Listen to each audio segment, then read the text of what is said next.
There's an old saying that you're supposed to save the best for last. Clearly, we don't adhere to that on the OHL podcast because it's not one Mahar, it's two. And I don't know, like, what happens if you get twice the mediocre? Are you twice as mediocre? Or are you, like, I don't know if two mediocres make a good over here, Dan. I think it's multiplying negatives. It gets worse. Exactly. Dan is here with his brother Matt, also an old friend, and they are both in the nation's capital as we record this week. Matt, I know you're a longtime listener. Welcome to being a first time participant in the OHL podcast.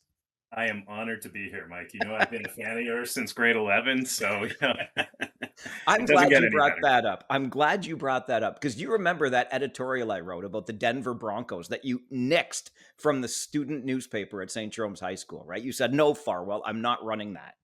The power went to my head. I'm very sorry about that. It does go back a long way with the three of us, really, mostly Matt and I, and then Dan tagged along. Matt, for you, when did your love of the OHL first get cemented? Um, well, probably grade school, right? In Kitchener, it is the biggest show in town.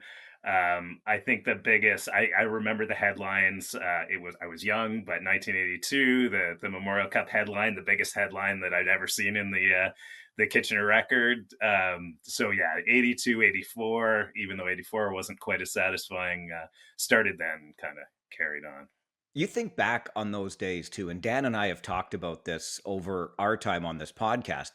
That decade of the 1980s, Matt, where you and I were same age kids growing up in the same city, watching this Kitchener Rangers team. I mean, what a decade we were treated to. No wonder we became fans of junior hockey and the Kitchener Rangers. No, exactly. I'd like to point out we're not exactly the same age, but Fine. yes, that was an outstanding decade. And yeah, like I said, when we were quite young, those two Memorial Cups, 82 and 84, and then 1990, like we watched that team sort of develop right up to culmination of the double overtime loss and the Memorial Cup. But still, it was a spectacular decade. Thanks for the reminder that I am still the elder statesman on this podcast. Yeah. Appreciate that. You're always the two of you are always so good for my ego. That's why I keep you around. I see you on occasion, Matt, when we make our one trip a year to Ottawa with the Rangers for the 67s. How much do you keep up with the league these days? So as you know, there's a ton going on in Ottawa right now. Like the Sens actually decided to show some life, and the Charge had a great run until everybody left. But they had a great run while it lasted. So you know, I get to a bunch of games a year, but kind of watching it all here. It's kind of an exciting time in Ottawa. It's a great city to be in for sure. And there is a lot of competition for those eyes for junior hockey, no doubt about it. All right, Dansky, let's talk about all eyes on junior hockey, of course, this past weekend with the NHL draft. We said last week on this podcast that the OHL would dominate the draft and maybe have as many as 10 players go in the first round. I don't think there's any doubt that the OHL dominated the draft. 41 players selected overall from the OHL, most since 2017, and not quite 10, but 9 OHLers go in the first round. We said maybe 5 of the first 10. It was 5 of the first 8 players selected from the OHL. Yeah, I don't think it was a big shock, right? Like we talked, it would probably be somewhere between 9 and 12 going in the first round. It kind of depended whether or not one of those goalies snuck into the first round. Obviously, Jack Ivankovic's size or lack thereof, according to NHL scouts, cost him a higher slot. So it stopped at 9, and we saw Malcolm Spence slide a bit further than expected, but still an absolutely dominant first round by the OHL, and it shows that the OHL is still the best feeder league there is to the NHL.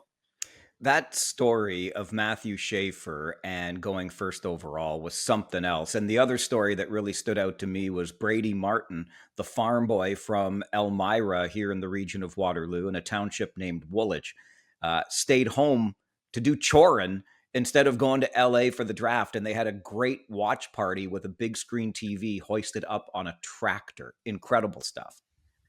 Yeah, you know, Brady Martin, I've been telling anyone who would listen for the last month, 6 weeks, he was going to go between 4 and 6. I mean, he was so sought after. He's got such an NHL profile. There was a lot of doubters in the, I guess we'll call it the Twitter sphere, social media realm. A lot of people saying, oh, I don't know if he's got enough offensive upside. Well, he is NHL through and through. He's done it at every level. He's been dominant at every level. I knew he was not going to slide. I figured 7 at the absolute lowest, and here we go. Fifth overall, like expected. So a good old farm boy. He'll be a force for a long time. How about Nashville getting fifth overall with Brady Martin and then 21 in the first round for Cameron Reed? Those are nice pieces on either end, forward and the blue line. And then hard to argue with what the New York Islanders did as well, getting Schaefer first overall and then adding tremendous picks thereafter. Yeah, I'm the Islanders. If you want to do an early winner of the draft, it's hard not to look at the Islanders. I mean, Nashville obviously love the OHL content, but the Islanders as well. I mean, they got Kashawn Aitchison first round as well. We see Luca Romano, who we're familiar with in Kitchener, went to the Islanders as well. They just had a really high value crop, and I think even he's not an OHL player, but getting Eklund with Aitchison, Eklund was a guy that was rated top 7 or 8 pretty much all year. So great value for the Islanders, but great OHL content as well. Matt, I know you, like your brother, are a fan of this NHL team that I just can't stand, but we'll mention the Montreal Canadiens here. And listen, I think they did a pretty good job themselves making that trade in the first round to get Hobson from the Islanders, let the Islanders have the youth, and maybe Montreal sets itself up pretty well here with that addition of Hobson. Yeah, absolutely. Yeah, Dobson. They've clearly coveted him for years, right? And I think given where their system is, like they're ready to make a step. They got lots of prospects. I don't think, given what was available in that range, I don't think they gave up a ton. Got him signed up right away. So that's it was a glaring need for the team. Sets them up to maybe make some other moves and shore up that second line, which is a bit of a mess at the moment. Dan, I know he came late in the draft to Montreal, but a player that we have been able to watch closely in Andrew McNeil gets his name called by the Habs. I, for one, am thrilled to see that just because of the kind of teammate that he is and what he brings to the game. This might be an Arbor Jackeye in the rough here for the Montreal Canadiens. I've pumped his tires on here for a while because I remember telling you about seeing him at Rangers development camp in his draft year, knowing he wasn't going to be a full timer on the team that year, and just loved what he brought to that camp. And I remember telling my son watching that, look, at this kid's going to be a Ranger for a while when he gets his shot. And we saw this year, early on, not a ton of ice time, and then just earned it going forward. And he's a kid that needs a little bit of foot speed to play in the NHL, but the development curve is terrific. The toughness, I mean, just ask the London Knights about the toughness, right? And that's a guy that I think is going to be a cornerstone. And yeah, you mentioned Arbor Jack. I've heard a few people say that. I mean, I pulled out an oldie but a goodie to kind of compare with Andrew McNeil, and that's you'll remember Mark Fraser, right?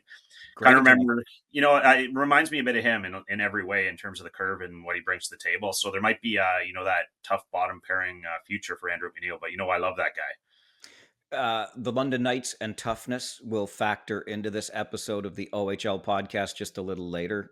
Don't want to miss that conversation. I can't wait to get Dan's perspective on that big trade, but we'll get to that in a moment. Another one of those late round flyers from the Kitchener Rangers. I know I'm being Kitchener centric here, but it's an interesting one.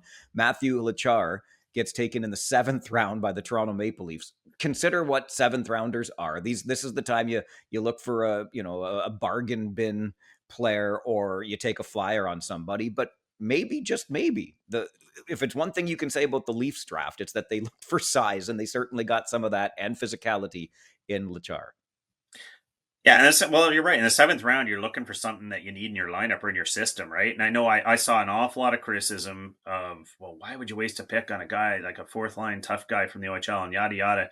Well, you saw how hard Lachar worked all year, right? He just did everything asked of him in practice, and he absolutely did improve. And the one thing I took issue with is I did see some commentary that he's a stone-handed guy. He is not stone-handed. Matthew Lachar actually has some hands. He has some sneaky offensive instincts when he gets to the front of the net. So we'll call him a project, to put it politely. I'm not saying we're ever going to see Matthew Lachar in the NHL, but he certainly brings a work ethic to the table and a willingness to learn. And like you said, that size. So at least we're looking to address something in the system.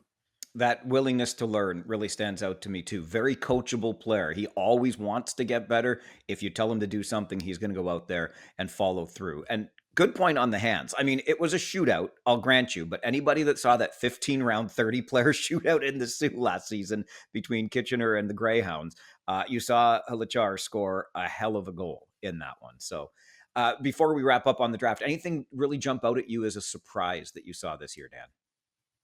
Well, there were kind of four things I loved. So I think in the third round, I really loved Bedkowski, the pick by Buffalo. That kid's going to be a potential bottom pairing monster. I love the Leafs pick of Hopkins in the third round. That's terrific value there. I thought he'd go earlier. I was kind of yelling at a few teams to take him earlier, and then two fifth rounders as well.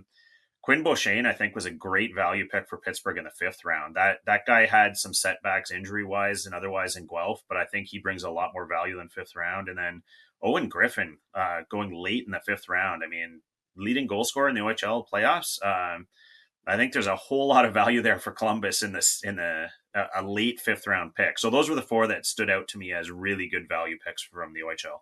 You mentioned Beauchene, of course, from the Guelph Storm. I was a little surprised that Paquette fell as far as he did. Maybe that's some value in the seventh round. I don't know, but I thought Charlie Paquette might have gone a little sooner than that. I think with Paquette, you're seeing a little bit of an age-related factor there in the draft. Kids that it's their second go round in the draft, they don't necessarily get picked as high. But we saw the improvement on Paquette, and I think like a few of these guys, we talked about Andrew McNeil. Skating improves a little, and you never know because he's got an NHL, he's got a pro body, and he really brought the offense this year a lot more than people saw coming from him. So I think a great value pick for where he went too.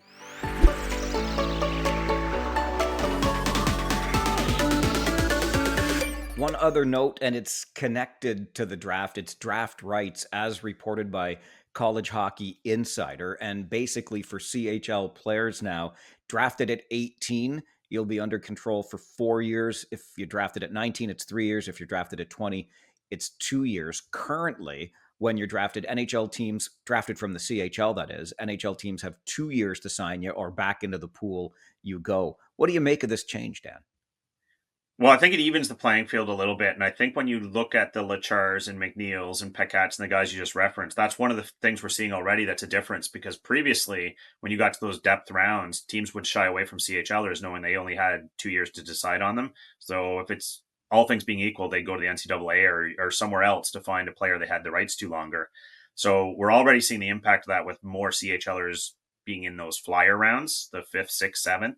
So I think that's a good impact for the CHL, and it will help that they don't have to make decisions on these kids quite as quickly. That will help. We talked at the outset about the Ontario Hockey League having 41 players selected in this draft, most since 2017. The CHL led in all categories with 90 selections overall out of the Canadian Hockey League. I can't help but think, Dan, if this is something that the Canadian Hockey League wants to use to reestablish itself as the premier development league, lay that foundation, however you want to say it, with the whole landscape changing with the NCAA rule change, this is a very good starting point for the CHL to say, look, we're still the number one spot to develop players. And for the CHL's sake, of course, continue to build on that reputation. Well, I think so, and I think a lot of the changes we're seeing proposed or rumored coming from the NHL and the CBA and with the NCAA is some envy. I think they recognize the CHL as by far the best feeder league, especially with the top picks, the most high upside NHL guys, and they want some of that wealth in some of the other leagues, especially the NCAA. So I think they're looking to get a piece of that pie. But as it stands right now, without a rule change, very clearly the CHL is the top feeder league. So it's hard to argue that. And when you're the top, everybody kind of wants to get some of that formula, right? All right, it was the draft that we expected from the OHL and the CHL more broadly, but is it going to be the team we expect to host the Memorial Cup in 2027? A new potential bidder has emerged, and an enforcer will protect a team in the East next season after an off-season trade. We'll get into that as we continue this week on the OHL podcast.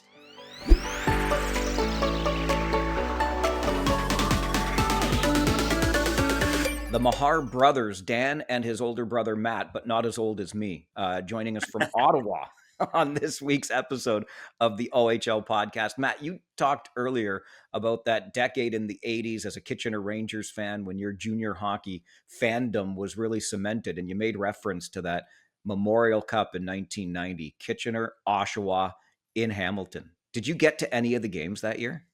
So I did. I was actually on a school trip in New York when the first part of the Memorial Cup was being traded, and I was on the phone begging my parents for tickets. They came through for that final game. We came back the day before, so we got to Cops Coliseum, which was absolutely incredible. And it's just one of those rare occasions when you have the building. I think you'll recall that Hamilton was originally chosen to host, and then they won about 2 games that year, so they gracefully like bowed out and allowed the 2 OHL finalists to play. So you had the 2 best teams in the OHL playing for the Memorial Cup. You had the building divided between Oshawa and Kitchener fans. Atmosphere was unbelievable. The result less so, but just one of the best hockey experiences I think I've ever had. Yeah, the results less so exciting for you as a Rangers fan, but the late great Don Cameron, my former broadcast partner, said that it was that Memorial Cup that put junior hockey on the map in this country, and many will still say it's among the best, if not the best, Memorial Cup final we ever saw between Kitchener and Oshawa, double overtime. Do you remember the feeling when Oshawa scored, Matt? Yeah, utter devastation. It was not, and it was not a good goal. Like the game up to that point, incredible, back and forth. The goalies were both standing on their heads, and then you get this kind of soft floater from the blue line that ultimately went in. So yeah, it wasn't the best feeling, but in retrospect, it really doesn't get better than that. Yeah, you were a part of some serious history at that one for sure. And of course, I bring up the Memorial Cup, Dan, because next week, the week of July the 7th, Guelph City Council will consider a request, not to get too political on you here, but this is how it works, okay? Council will consider a request from the Guelph Storm Hockey Club to support, to the tune of $600,000, I might add, but their bid for the 2027 Memorial Cup. So it's pretty much an open secret, though not official yet, that the Kitchener Rangers plan on bidding in 2027. And now their divisional and Highway 7 rival plans on bidding too. What do you make of it, Dan? Yeah, well, and we've heard whispers that Sioux Greyhounds may be interested, maybe even Niagara. But yeah, there's a few communities that really want this thing, and how the decisions get made, you never know. Guelph, Kitchener's hosted it more recently, obviously, so that will that be a knock against them? Some of the other centers haven't had that chance. It's never been up in Sioux. Guelph, that's a bit of a surprise one coming out of the woodwork. I mean, just down the road from Kitchener, they have some limitations in terms of rink size and surrounding area, but looking at how the team's going to be for that year, a lot of young talent there as well. There's some question marks on who will be back that year, but it'll be interesting. That wasn't one we expected in the ring, but it just goes to show how important it is for these communities to host that event and reap the revenue that comes from it. Yeah, you mentioned the Sioux, which is another team that I've also heard may be inclined to throw their hat in again. They did in, what was it, 2024, right? Last year when Saginaw won it, Sioux was in that bidding. Niagara, if they can get their act together, and we talked last week, we're kind of optimistic with the new direction there. Evola as GM, Barch as head coach. Let's see if they can sort things out. And De Dobler wants it in Niagara, so that would be another site for sure. I've heard a little bit of talk about Oshawa and even London. So if you if you start looking at all of that, you've got some 5 to 6 pretty competitive markets that could be interested in hosting in 2027, and that also means 4 or 5 disappointed markets once the ultimate decision is made. Yeah, and I'm kind of what I'm expecting is that it will be awarded to Niagara, and they'll trade it to London for a 6th-round pick. So, well played. If there's anything, no. See, that's the before Frankie Vola days, right? oh, fair, yeah, Yeah, we'll that's see. We'll see. I mean, this year's trade deadline, you never know. And there was already a swap between Niagara and London. Again, Max Crete now a London Knight, which is really interesting because Crete was one of those players that Niagara fans were getting excited about, thinking this is a guy that we can watch develop. Oh, well, I guess you can watch him from the other side of the league in the Western Conference with the London Knights. Yeah, he certainly has some. It's interesting when you see those teams make trades and someone with a background like Evola. It just adds intrigue to it, and that might bring some intel to Niagara now that will help them right things, I guess, right the ship there. But it'll be interesting to watch.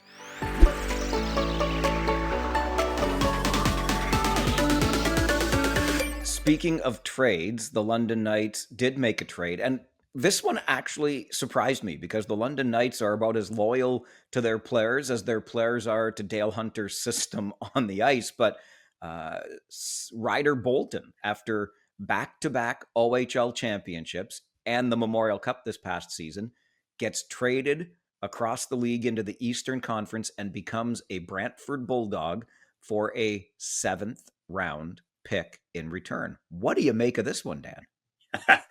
I don't know. I remember seeing a London Knights social media video that they put out where Ryder Bolton was unanimously named by his teammates as the most annoying guy to sit beside on the bus. So maybe they just moved him for those reasons. But yeah, I don't know. Maybe Brantford decides they need a little more toughness. That's a blue collar town that likes their tough, rugged teams. That's kind of the only thing I can think of there. Because I mean, Ryder Bolton, with all due respect to him, he's not exactly going to impact too much on the hockey side of things. So you're looking for a little bit more intimidation, I guess, and or maybe just a little more playing time than you thought you could give him next year, and you had a team that was willing to give him some. But yeah, it's a little bit of a peculiar deal.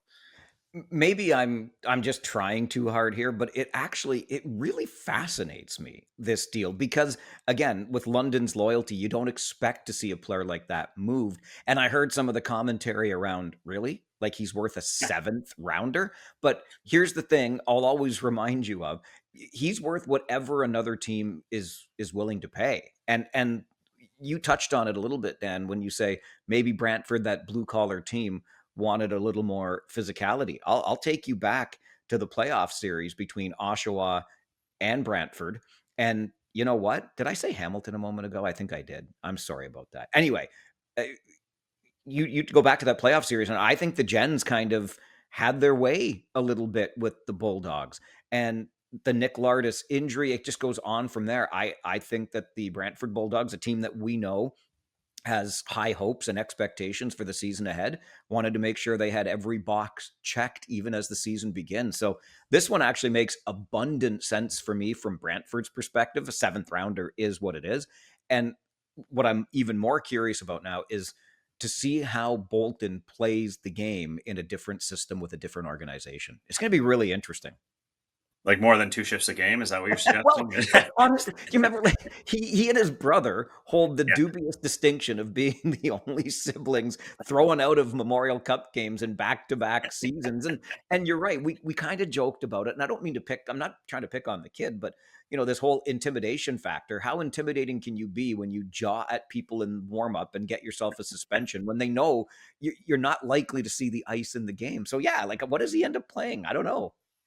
Well, you raised an excellent point though about the Nick Lardis injury, because I think that was a message to the dressing room. They weren't happy with the response, and I'm not saying Ryder Bolton's necessarily going to shake Andrew Gibson to the core where he won't try and make those hits anymore, but they wanted to send a message to the team that we got to do something when your 70 goal man gets taken out of a series like that. But I'll give Ryder Bolton some credit for having a sense of humor, taking his picture with the Memorial Cup in the penalty box. So he knows his role. He does, and I agree. That was excellent. And tell me that games between Brantford and Oshawa, i.e., Ryder Bolton and Tyler Graham, won't be appointment viewing next season. I'm sorry for everybody that doesn't like the physicality in the game, but those two players meeting each other multiple times a season should be fun. Uh, Tyler O'Toole, yeah, like Yeah, yeah, sorry. they'll have some. Both those guys will be willing. Let's say it. Let's put it that way. Matt, where do you fall on the fighting and hockey side of the equation these days? It's a good question. I'm not a huge fan of fighting, but I'm not so far as to say, get it out entirely. I think it has its place. What I don't love is the every time there's a big hit, we need a response that's a fight. I think that takes away from the flow of the game and just becomes silly at some point. But yeah, I'm quite happy to see less of it. Only where it kind of really fits as part of the game. I think that O'Toole and Bolton will make the most of their limited shifts next season in games against one another to make sure there's at least one or two entertaining bouts.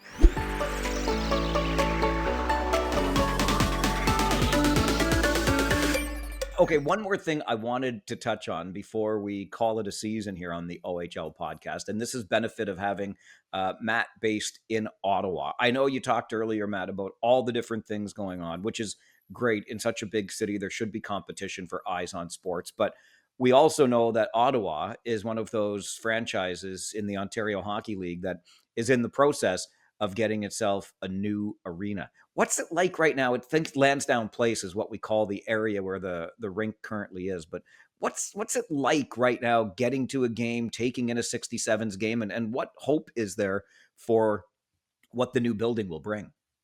Well, I think first of all, it's an area that I really appreciate. I can walk there, so getting there is quite easy for me. I don't think people mind the transportation just because it's so central. I think we've seen time and time again that a central location makes a difference. And I think the 67s are holding their own. OSEG has, let's call it a mixed reputation in town because they're behind the entire redevelopment, which people have mixed feelings about. However, on the sports side, they have done a tremendous job filling those facilities up with football, soccer. We've got a men's and women's pro team, basketball team, which Dan got to enjoy yesterday, and then the 67s. 67s are the established brand, obviously, in town, but the fear was they would get a little bit lost, I think, in the landscape, and that's happened to a certain extent. They still have a loyal fan base, 4 or 5 thousand people a game. Where they really got hurt the last time there was the redevelopment was they were evicted essentially and sent out to Canada for 2 years, and that really really hurt the team because that's for those that are familiar with Ottawa, it's a good 25 kilometers sort of on the west side of town, and there were a lot of fans who did not want to make that trek. So if the current plan goes through, the idea is that they're going to build the new arena sort of on the end of the football field while the current arena is in operation. Maybe ideally you would want to replace it on the same footprint, but this means that they're not evicted, the Charge aren't evicted, the Blackjacks, the basketball team, and I think that'll help them. But like I said, they have a loyal core. For kids in the area, minor hockey teams, they have a really strong connection there, and I think they'll do really well. Lansdowne's a great place to go see a game. You've got restaurants, you've got stuff going on, festivals, markets. So it's a good experience. It's kind of the ideal sports experience, and they just have to kind of keep holding their own amongst a competitive landscape. I agree completely with the location right now and Lansdowne Place in general. I only get to come in once a year, so it's not that I'm around the team the other 33 games, obviously, but it feels like it's the right place. I'm glad, though, you mentioned that relocation that they suffered when they had to move out to Canada, because I remember calling games from what was then Canadian Tire Place, I think is what it was called at the time. But it felt to me, Matt, as though they lost a little bit of that brand equity. I remember prior that there seemed to be a little bit more uh, enthusiasm around the Ottawa 67s, and they haven't quite recaptured all of it to this point. So maybe this is a good way of doing that. Yeah, I think so. You've got the continuity. Like, there's nothing better than for kids, like in our minor hockey association here. You can walk to the game with your teammate. Like, it's just an experience that's gonna, kind of stay with you as you get older, and then that loyalty continues. I do think they're doing the right thing. They've had a bit of bad luck lately, in the sense that the teams haven't been great. And then when they were putting together sort of a team that looked like it could go somewhere, we had COVID. So their timing hasn't been good. We'll see if Dave Cameron can sort of recreate his magic. I was in Toronto when he was putting together those St. Mike's teams that weren't brimming with talent, but somehow the parts, or the whole was greater than the parts. He's hopefully he can recreate that here because it's been a not a super exciting stretch of hockey for the 67s. You talked earlier about the excitement that's been building around the Ottawa Senators. Of course, our old friend from the Ontario Hockey League, Michael Andlauer, who had owned the Brantford Bulldogs until just this past season, and prior to that, Hamilton, but was highly regarded in this league. How's he fitting into the market in Ottawa? Um, Flawlessly, I would say. He had as we know, Eugene Melnick may not have been the most popular owner in the NHL. So he didn't really have a tough act to follow coming in. But I will say, so he's a Montrealer.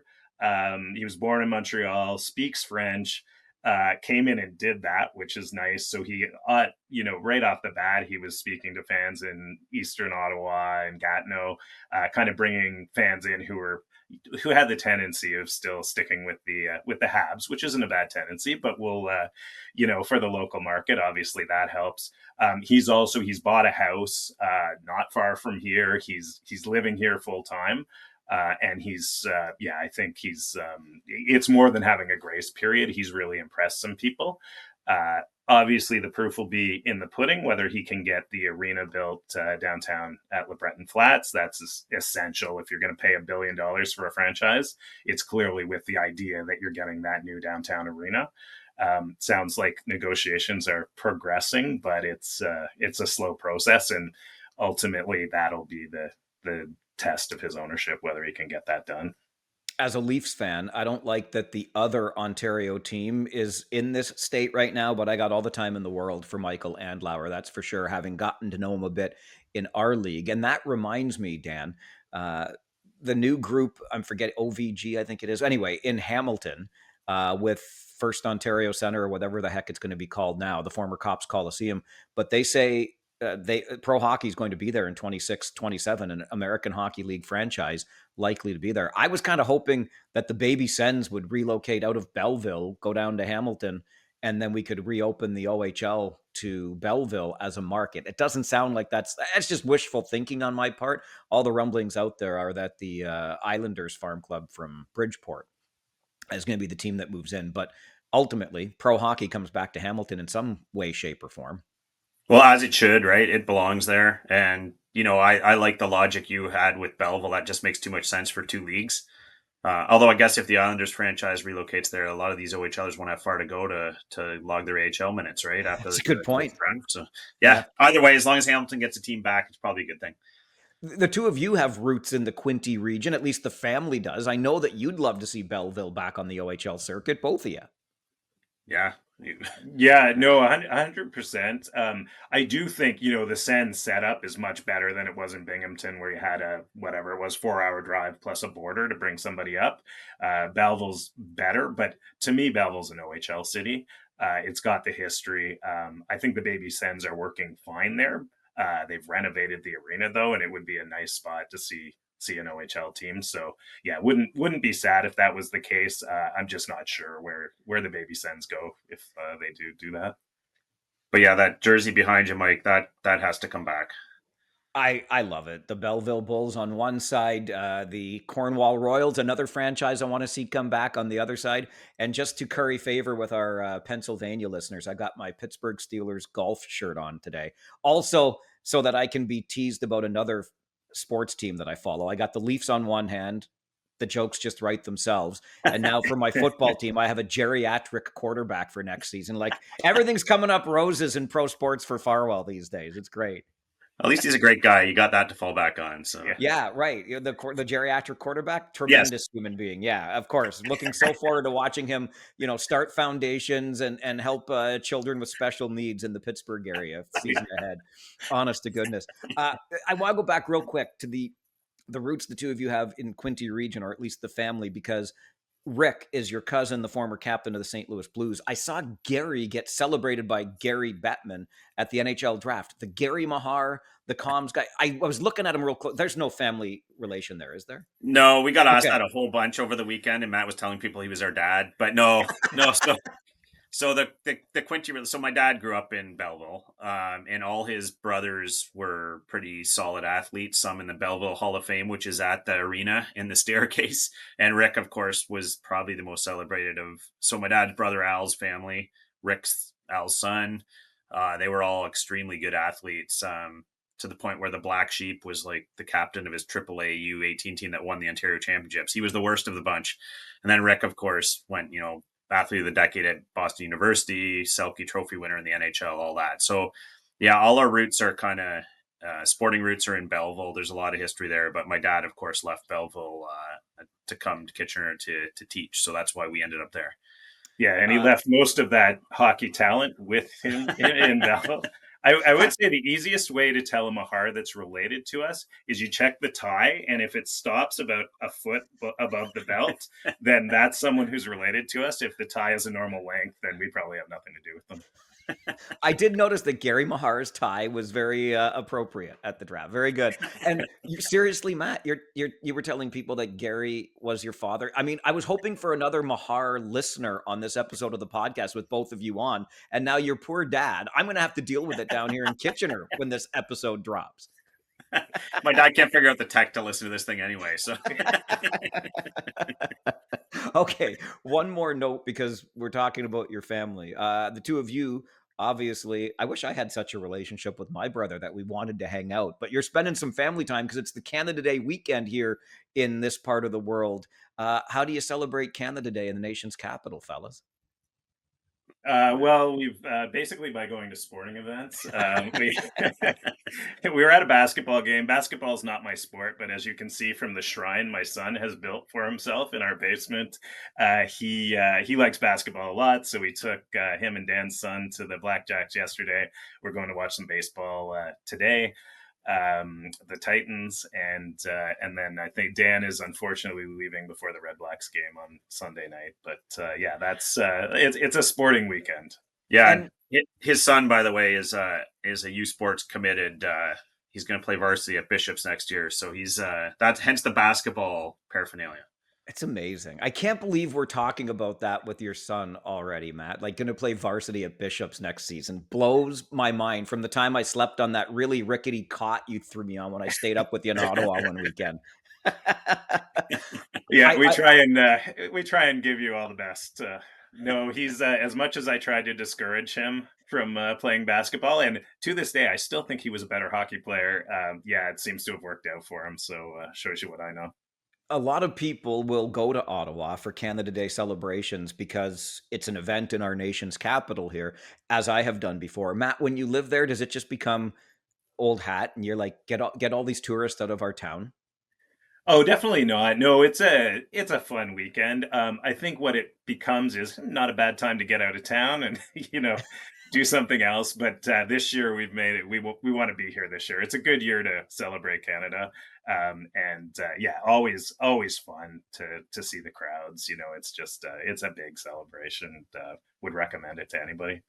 This has been a lot of fun. I mean, who would have thought X number of years ago? We'll just, again, as the older guy, I'll pretend I can't do the math, but us at St. Jerome's High School ultimately ending up here. Well, I know, Dan, you're so young, it was St. Mary's by that time. But anyway, the three of us ending up on a podcast together to wrap up our OHL podcast season. It's been fun. Matt, thanks for squeezing in some time around the family time this weekend.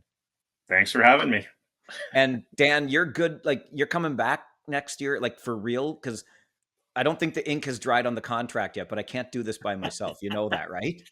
Yeah, I'll come back if you'll invite me back. But yeah, we can bring back Matt to tell some of his best OHL stories at some point because he has some good ones. So I look forward to all of that in the future. And Dan and I we're going to take the summer off. We hope you do too. Enjoy yourselves. And we'll be back before the 25-26 season gets underway in the Ontario Hockey League with more of the OHL podcast.